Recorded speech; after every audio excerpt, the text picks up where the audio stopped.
Le choix des 2 questions pour l'épreuve de grand oral est crucial et demande une réflexion approfondie. Voici les étapes à suivre pour mener à bien cette démarche.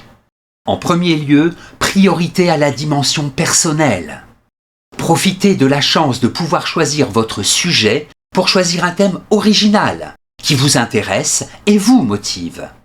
Vos choix doivent refléter vos propres convictions, vos intérêts, voire vos aspirations. Vous devez choisir une question adossée à une partie du cours des spécialités.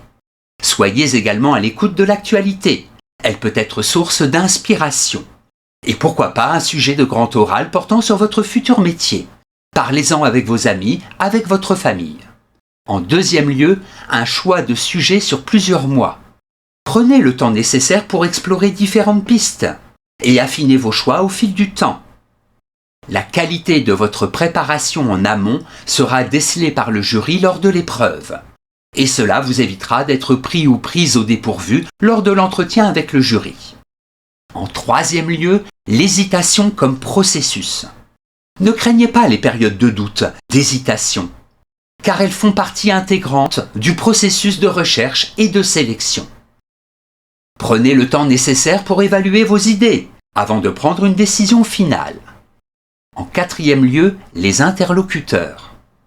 Après avoir identifié un sujet possible, discutez-en avec vos professeurs. Ils pourront vous guider dans votre réflexion, vous indiquer si c'est une bonne piste, vous aider à concevoir une approche pertinente et conforme au programme de spécialité.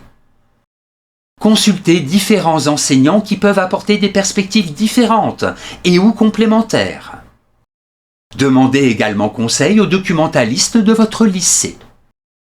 En cinquième lieu, l'utilisation d'Internet. Utilisez Internet de manière efficace en recherchant des informations pertinentes, en évaluant la crédibilité des sources et en citant correctement les références. Attention au plagiat et à ChatGPT. Vous serez plus à l'aise à l'oral avec des mots qui sont les vôtres. En sixième lieu, la singularité des questions choisies. Choisir un sujet original est essentiel pour captiver l'attention du jury et vous démarquera des autres candidats. Pour rendre votre discours plus frappant, optez pour une thématique peu explorée ou abordez un sujet classique mais sous un angle inattendu. Un sujet original vous permettra d'exprimer pleinement votre créativité. En bref, vos questions de grand oral doivent être précises, originales et problématisées. En septième lieu, la formulation de l'énoncé du projet. L'énoncé de votre grand oral doit être clair, explicite et simple. Il doit indiquer à la fois le sujet que vous allez aborder et ce que vous cherchez à démontrer. Il est conseillé d'utiliser des formules du type « en quoi »,« dans quelle mesure »,« à quelles conditions »,« en quel sens »,« peut-on »,« faut-il ». Soyez flexible dans la formulation du libellé de votre grand oral. Il peut évoluer au fur et à mesure de votre travail de préparation. Les périodes de doute, d'hésitation font partie intégrante du processus de recherche et de sélection. Prenez le temps nécessaire pour évaluer vos idées avant de choisir l'énoncé définitif de votre grand oral. En huitième lieu, la problématisation des sujets. La réussite d'un grand oral est conditionnée par la problématisation du sujet. Si l'on ne transforme pas la question posée en problème, la réponse au sujet ne pourra être que superficielle et anecdotique. À la différence d'une question à la réponse binaire, un problème confronte la pensée à des difficultés empêchant toute réponse automatique. En effet, en transformant la question en problème, on s'aperçoit qu'il y a plusieurs manières de répondre au sujet, plusieurs perspectives divergentes ou opposées. Pour traiter le sujet, il faudra donc examiner l'intérêt et les limites de chacune de ces perspectives. La réponse à une question relève de l'opinion.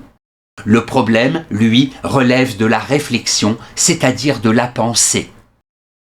Il ne faut pas vous contenter de poser une simple question. Il vous faut soulever un problème, répondre à une problématique. Une simple question est souvent concrète, spécifique, avec des circonstances ou des variables définies. Par exemple, comment réduire le taux d'inflation dans une région donnée. À l'inverse, la problématique, elle, est abstraite, conceptuelle. Elle vise à explorer les causes, les conséquences, les relations, voire même les contradictions entre différents aspects d'un sujet. Par exemple, quels sont les facteurs micro- et macroéconomiques qui influent sur le taux d'inflation dans une région donnée? En effet, constater, mesurer le fait de la hausse des prix, ce n'est pas encore comprendre la problématique complexe de l'inflation, de ses causes, de ses mécanismes et de ses conséquences. La problématique, c'est l'ensemble du ou des problèmes que pose une question particulière, un phénomène, un événement historique, une situation ou encore un fait. Problématiser un sujet, c'est préparer le plan de progression de la réflexion.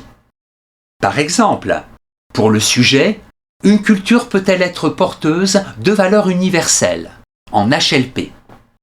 La problématique du grand oral pourra s'énoncer de la sorte. Comment ce qui est seulement particulier, une culture, pourrait-il contenir de l'universel, c'est-à-dire des valeurs valables partout, pour tous et tout le temps? Les valeurs sont-elles relatives ou universelles? Si elles sont relatives, les hommes forment-ils encore une seule et même humanité? Si elles sont universelles, l'humanité pourra-t-elle un jour espérer se réconcilier avec elle-même? L'absence de problématique, c'est l'absence de problème soulevé par la question posée. L'absence de problématique donne à l'oral l'aspect d'un exposé sans ordre ni nécessité, quand ce n'est pas celui d'un simple défilé informe de lieux communs ou de généralités. Un problème porte sur un domaine concernant l'humanité, l'universalité, la vérité, la moralité. Un problème ne renvoie jamais à une simple question de fait, question portant sur l'existence de telle ou telle donnée toujours contestable. Un problème peut renvoyer à une question de droit, c'est-à-dire de légalité. Un problème peut renvoyer à une question de devoir, c'est-à-dire de légitimité ou d'obligation. Un problème peut renvoyer à une question d'essence, c'est-à-dire de définition. Un problème peut renvoyer à une question de nécessité, c'est-à-dire de contrainte. Illustrons ceci avec le sujet « Peut-on cloner un homme ?» en spécialité HLP-SVT. Il faudra d'abord poser des questions de fait. Est-ce qu'on dispose actuellement des techniques pour le faire? Ou est-ce que la législation en vigueur dans tel ou tel pays autorise le clonage? En dernier lieu, il faudra se poser des questions de droit. Est-ce que c'est moralement acceptable? Est-ce qu'il serait juste d'autoriser le clonage? Faut-il en réglementer la pratique? En résumé, une question invite à une réponse immédiate et binaire, tandis qu'une problématique représente un cadre conceptuel plus large et plus profond. Une problématique interroge les fondements, les causes, les conséquences d'une simple question.